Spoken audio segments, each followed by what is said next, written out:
Hello, friends. Welcome to today's daily devotion. I'm Kerry Wood, pastor of the Goldston Methodist Church in Goldston, North Carolina, and we are a global Methodist congregation. And during this season of Lent, my daily devotions are focusing on Jesus the stranger. As he has encounters with people throughout the Gospels, we get to examine the interactions between people who encounter Jesus and what they do and don't do in response to his engagement with them. This is being done in coordination with Seedbed Publishing and their daily wake-up call. I highly recommend that you subscribe to the wake-up call, and the ability to do so is in the description box for today's video. The encounter that we experience of Jesus today is the calling of Matthew, the tax collector. We find this story in the Gospel of Matthew, chapter 9, verses 9 through 13. Grab your Bibles, pause this video if necessary so that you are ready to go. Open up the scriptures and let your eyes and your ears combine into your mind to experience these words. As Jesus went on from there, he saw a man named Matthew sitting at the tax collector's booth. "Follow me," he told him. And Matthew got up and followed him. While Jesus was having dinner at Matthew's house, many tax collectors and sinners came and ate with him and his disciples. When the Pharisees saw this, they asked his disciples, "Why does your teacher eat with tax collectors and sinners?" On hearing this, Jesus said, "It is not the healthy who need a doctor, but the sick. But go and learn what this means. I desire mercy, not sacrifice. For I have not come to call the righteous, but sinners." So yesterday's encounter was again at a dinner party that was that time hosted by a Pharisee who thought himself above the other people. And today we get to experience Jesus at another dinner party, but given by one of those other people, a tax collector, who then is joined by other tax collectors and sinners to encounter with Jesus. And it's the Pharisees that are on the outside looking in.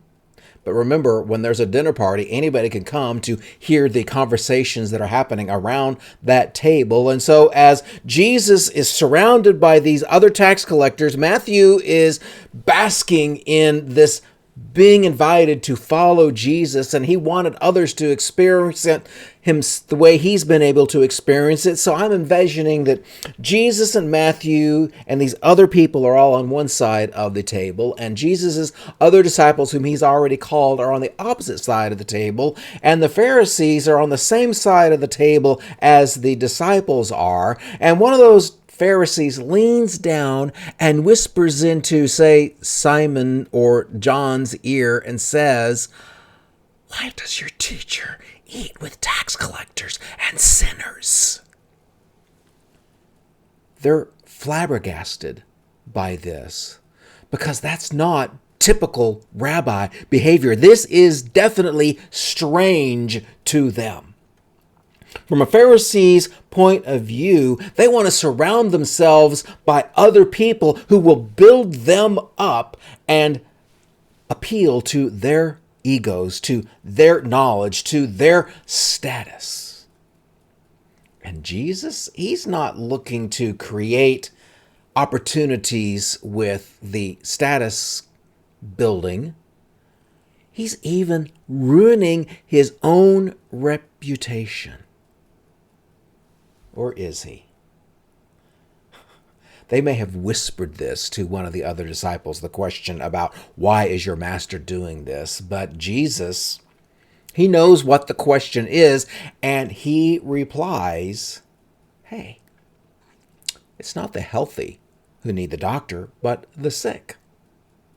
Go and learn what this means. I desire mercy, not sacrifice.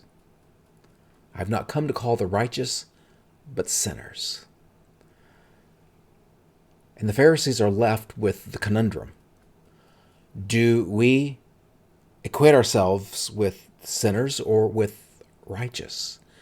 Mercy and sacrifice. What do they mean in the context of our status-building, egotistical way of looking at the world? What's fascinating is this is a quote out of Hosea that Jesus gives to them. And you got to remember, the entire Jewish religious establishment is established on the idea of sacrificing because of one's sin.